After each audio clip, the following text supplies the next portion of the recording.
I was diagnosed with breast cancer in 2019. I went in, had my mammogram, and then they called me in for the biopsy.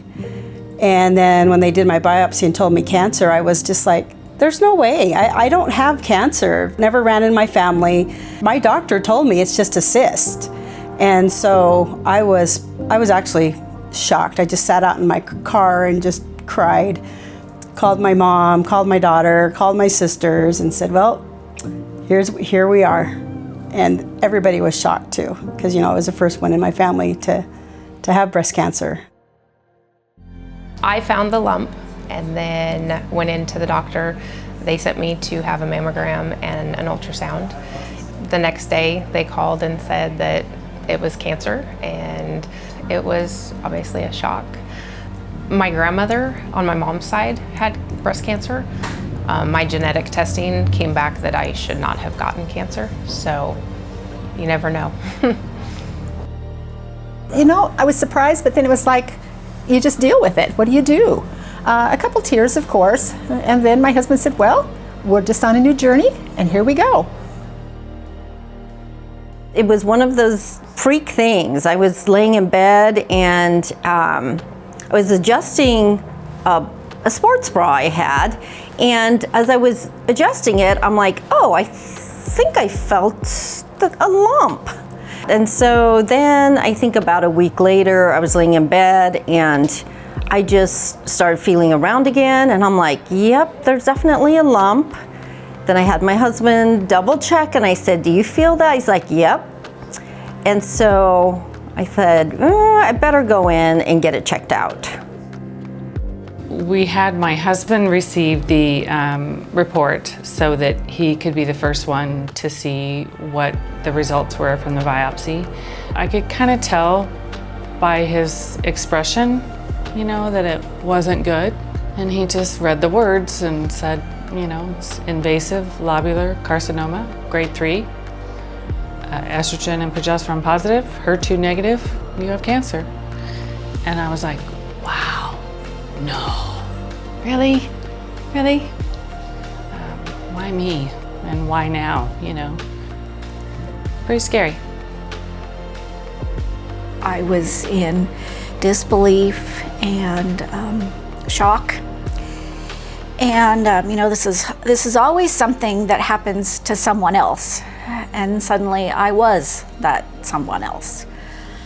Telling my girls, that was hard.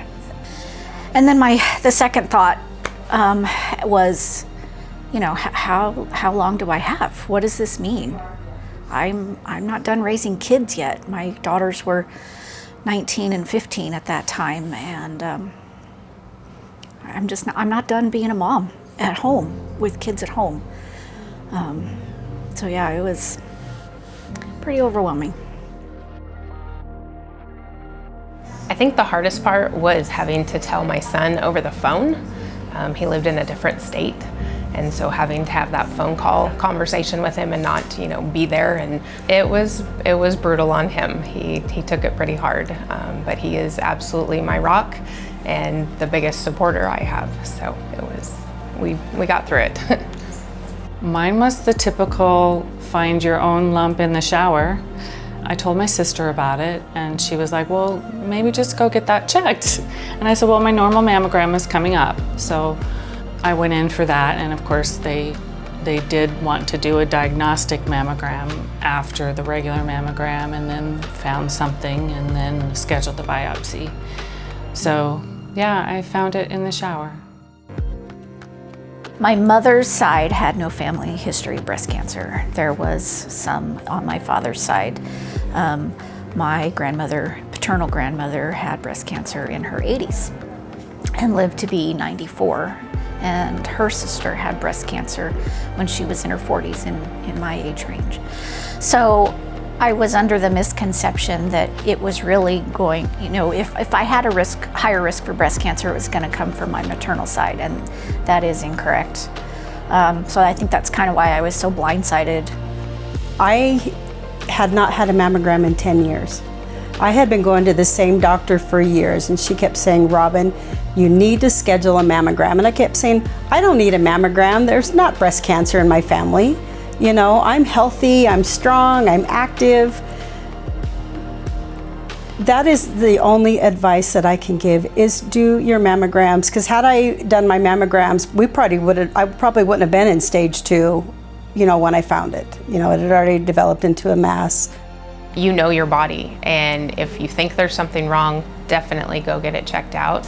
And even if it's not, if you're at that age, check it out, because you never know when it's going to hit you. Cancer is not, it doesn't pick and choose, you know, by age. I mean, there's young and old and everybody in between, so.